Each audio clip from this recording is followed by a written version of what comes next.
Hi everyone! Good evening, I'm back! This is Sam Brusas and welcome back to my YouTube channel. Oh my gosh, this is it guys, pag-uusapan natin ngayon. Mag-back to back kaya sila kung sino to at ano to? Yan ang tatalakayin natin ngayon. But before anything else, hello Philippines and hello beautiful people! Mabuhay! Kamusta kayong lahat? Sana lahat po kayo ay okay at safe ngayong araw na ito. At syempre sa lahat naman ng mga bago nating subscribers dyan, hello po sa inyo lahat. Maraming salamat guys sa pag-subscribe ninyo syempre dito sa channel ko. At syempre sa lahat naman ng makamamasang dyan na laging sumusuporta dito. Araw-araw, lagi-lagi. Maraming salamat guys sa inyong lahat. Syempre usapang Miss Cosmo tayo ngayon. So ito na nga. Papunta na tayo sa exciting moment kasi mamaya na nga magaganap ang kanilang coronation night 9 p.m. Philippine time and then of course 8 p.m. naman dito sa Bangkok, Thailand. Are you excited guys? Kasi ako yes, sobrang excited ako dahil this is it. Ang tagal din natin hinintay yung laban dito ni Chelsea Fernandez. Sa voting system, pumapangalawa si Chelsea. My gosh, grabe yung effort ng team ni Chelsea pagkatapos pumunta pa rin sa pangalawa. I hope na sana makuha niya to, no? So, unfair naman sa side niya. Yung, alam mo yun, yung laban ng laban, tapos biglang nagbaksak si El Salvador, siya ang number 1. O, di ba? Nakakaloka.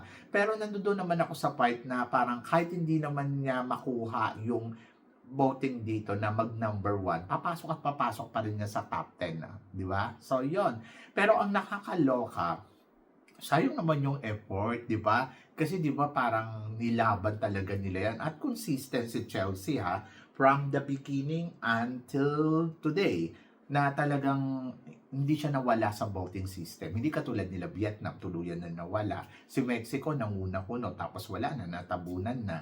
So ito naman umeksena naman si El Salvador na parang isang iglap, parang number 1 agad. So yon. So I hope na sana mailaban to. Mas gusto ko pa rin maipanalo to ni Chelsea, di ba? Kasi unfair naman sa side ng team ni Chelsea na alam mo yung tinatrabaho nila, tinututukan nila pagkatapos biglang ganito. At saka sa mga tumutulong sa voting, di ba? So yon. At ito na nga, syempre mamaya malalaman na natin kung sino nga ba ang mananalong Miss Cosmo. Sino ba yung mga nakikita kong malakas? Syempre consistent pa rin para sa akin si Miss Brazil na malakas para sa corona ng Miss Cosmo. Isa siya sa mga nakikita ko na pwede talagang manalo din mamaya maliban kay Chelsea Fernandez ha. Tapos pangalawa, I think pwede din manalo mamaya si Miss India.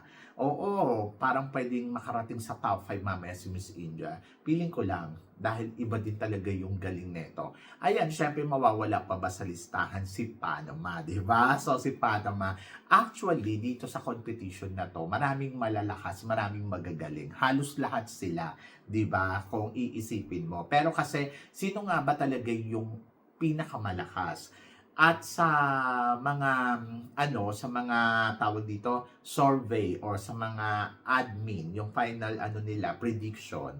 So diyan meron si USA, pwede daw manalo ng Miss Cosmo. Totoo naman, pwede naman manalo din talaga si Miss USA. Sa Miss Zoology siya ang nag-number 1, di ba? Tapos pwede din tong magka last two standing si Philippines and USA. Pero nakikita ko din talaga si Brazil. Oo, si Brazil. Si Brazil isa din sa mga pwede din talaga, di ba? USA, Brazil, Panama, ayan. Tapos pwede din talaga si Miss Philippines. Sa Sash Factor naman, ang kanilang last two standing ay si Miss Philippines. Ayan. And then, I think yes, oo, pwedeng makuha to ni Chelsea. Ako parang feeling ko kung hindi first runner-up title dito si Chelsea. Ayun yung nararamdaman ko sa kanya. Kung hindi first runner-up title, ang mga matitindi niyang kalaban yan, USA. Isa yan, pwede talagang makuha ni USA ang corona. Pangalawa, pwedeng si Brazil. Isa din niya sa mga talagang consistent sa competition na to. Pangatlo, pwede din si Panama. Si India. Isa pa din yan. Pero parang feeling ko si India hanggang top 5 lang yan, top 10. But hindi din natin alam. Kasi andyan si Harnas, di ba? So hindi natin alam yung backstory. And then, ayun, sila yung mga nakikita ko. Si Panama, si Brazil, si USA, si India at saka si Peru. Si Peru pa pala, malakas din si Peru. Pero mas ano talaga, parang feeling ko either ano to, Corona or first runner-up si Chelsea Fernandez. So parang feeling ko magbibigay ito sa Pilipinas kasi parang lumaban talaga si Chelsea kung titingnan mo.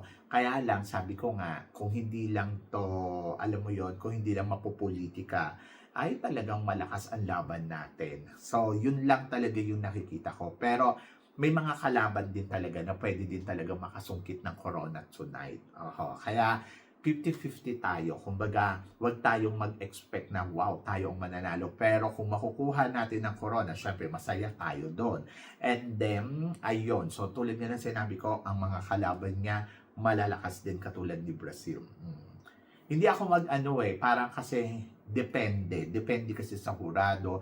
Alam mo naman yan, Miss Cosmo, magugulat ka na lang, biglang may nanalo na, diba? So, yun. So, USA, Brazil, Panama, Philippines, Peru. Sama mo si India. So, yan. And then, ayun. So, sa amin ganun, makuha kaya daw to ng Indonesia. Kasi daw doon sa rehearsal nila, si Indonesia daw ang napipili na mag-uuwi ng Corona for the back-to-back. Tapos, wala si Philippines doon sa top 21. Well, ang masasabi ko dyan ay game is game. So ako parang feeling ko naman it's okay kung wala do sa rehearsal top 21 si Philippines. Hindi ko na yan ikinagulat. Kumbaga parang sige lang. Malay nyo naman, siya pala ang mag-uuwi ng Corona. Malakas yung kutob ko na si Philippines ang mag-uuwi ng Corona ngayong gabi. Sabi ko nga kung hindi lang mapupolitika, mananalo tayo dyan. Pero kung may mekos-mekos sila, first runner-up ang uwi natin. But malaki yung chance ni Chelsea Fernandez talaga na may uwi ang Corona. Yan yung sinasabi ko sa inyo. Baka hanggang top 10 lang daw. Ay nako, lutuan na yan. Charot, so yan. Hindi, mag-trust tayo sa proseso. Kasi nga, di ba, syempre, may mga candidates din naman talaga na malalakas. Aminin naman natin na nakikita din naman talaga yung galing nila from the beginning pa lang, di ba? So, nandiyan dyan si Colombia nga, di ba? Malakas din si Colombia. Brazil, si India, Mexico. Ayan. Si Mexico nga medyo parang nawala na sa eksena eh. Parang bye-bye na gano'n, no? So, tingin daw ba na bigyan daw kaya ng malaking score ni Olivia Yates etong si Mexico? Parang feeling ko oo naman, di ba? Pero kasi yung prelim, aminin na natin na wala sa eksena si Mexico. Parang si Mexico ang possible na ma-El Tocuyo mamaya sa competition. Ganon. And then, bukod doon kay Mexico, ayun nga, si Indonesia, sinasabi nila na wala daw sa top list ng Missology. So, possible daw ba kaya may El Tocuyo? Alam nyo, sa totoo lang, hindi imposible kasi sa sobrang dami talaga ng magaganda at magagaling. At kung pagbabasihan natin yung performance ni Indonesia, hindi ganong kapalo. Either Vietnam, di ba? Pero syempre umasa ka na papasok si Vietnam sa semifinals. At hindi mawawala yan. Baka nga makarating pa ng top 5 yan eh. Pero pag nakarating yan ng top 5, magugulat ako. But si Indonesia, I hope na sana makalusot sa semifinals. Pero tingnan natin, di ba? So, si Mexico ba ay possible ba na may El Tocuyo? I think malaki yun chance. Kasi di ba parang yung preliminary competition talagang hindi talaga lumabas yung aura niya. Sobrang maganda pa siya ng mga activities nila, yung mga event na ginanap. Pero itong finals na nila, yung prelim, parang sabi ko, ano nangyari kay Mexico? Pero malay natin, siguro naman, magiging fair naman ang mga hurado. Kasi nga, di ba, yung nangyari nga dito sa Thailand, yung Miss Universe, tapos dito mo malalaman kung fair sila pag nakapasok si Mexico sa finalist ng Miss Cosmo. Yan. Pero pag na El Tocuyo yan, alam na ninyo, di ba? So, yan.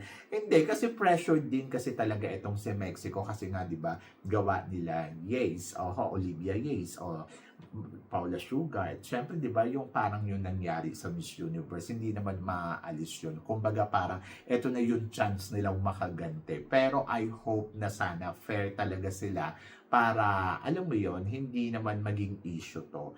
But ayun na ang nakikita ko. Kung andyan si Mexico at napasok nila sa semifinals mamaya, kahit sa top 21 lang, I think fair sila. So, hindi ko nakikitang mananalo si Mexico mamaya, pero depende sa laro kung makakalusot at kung makakarating sa dulo. But nandoon ako sa part na, sige, tingnan muna natin kung ano ang magiging eksena mamaya. So, yon. So, yan yung abangan ninyo. And then, of course, Miss Philippines, malakas yung laban. Nakikita ko na talagang pwede din talagang manalo ng Miss Cosmo mamaya. But, tulad din ng sinabi ko, depende pa rin sa taste ng mga hurado. Kasi kanina may napanood ako kay Paula Sugar na parang speech niya about prelim. So, parang, ewan ko kung sino yung pinaparinggan niyang country doon, na parang it's not about your country, it's about the candidate's story, Chubachenes, ganon. But tingnan natin, mamaya na tayo magbigay ng bonggang-bonggang reaction kapag nalaman na natin kung ano ang naging resulta nito.